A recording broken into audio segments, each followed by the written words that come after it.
What if your biggest English lesson began with the wrong train? In this story, you'll pick up useful travel phrases, natural sentence patterns, and everyday English just by following an accidental journey. So hit subscribe, drop a like, and share this with someone who loves learning through real-life adventures. Saba was in the middle of a regular day in Paris. She had planned to visit a bookstore near the river, maybe sit by the Seine afterward, and write a little in her journal. The sky was clear, the city was humming, and everything felt calm. She stepped into the metro station, holding a small paper map she had picked up at the airport. It was a little crumpled now, but it was still readable. She looked at the colored lines, found her stop, and made a decision. What she didn't realize was that she had stepped onto the wrong platform. The train arrived with a soft rush of air. She got in, found a seat by the window, and pulled out her notebook. She didn't even notice how few people were in the train. It wasn't until the 5th or 6th stop that something felt strange. The signs were changing. The names were getting shorter.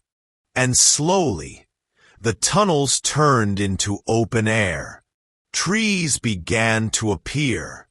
Not just one or two, but rows of them, with big fields behind. Saba looked around.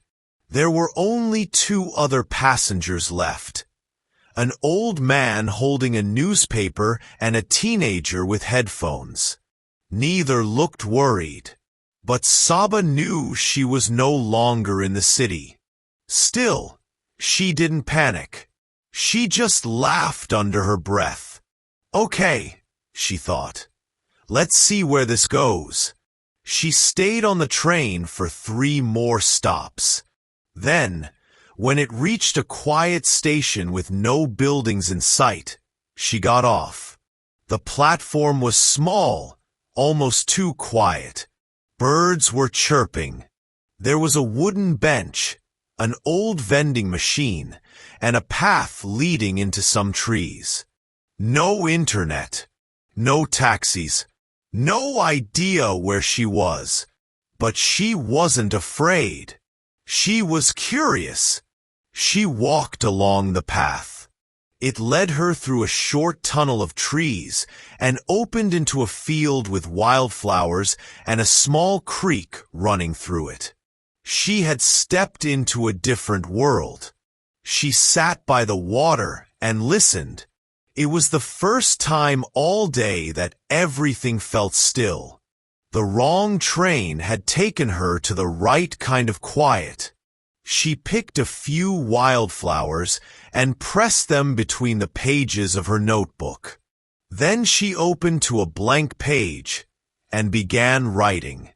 Sometimes getting lost is the best part of the plan.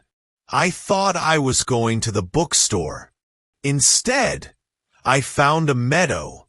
No books, just real pages of air and light. After an hour, she walked back to the station. There was no screen showing when the next train would arrive, but she waited anyway. She watched the sky change, watched a bird land on the tracks and fly off again. Eventually, the train returned. She got on, still holding her notebook and the flowers. This time, she made sure she was heading back into the city. When she arrived at her original stop, it was already evening. The bookstore was closing. She didn't mind. She had found a better story. She walked to the river, sat by the water, and watched the lights reflect across the surface. Tourists passed.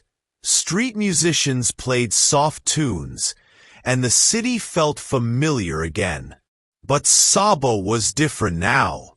One small mistake had turned her day into something unforgettable. You just learned how to talk about travel, mistakes, and unexpected beauty in English, without studying a single rule. That's the power of stories. They give you language and life all at once. Now tell me, what would you do if you got off a train in the middle of nowhere? Drop your answer in the comments. And don't forget to like this story, subscribe for more daily adventures, and send it to someone who always finds magic in the wrong direction. Because English, just like life, is better when it surprises you.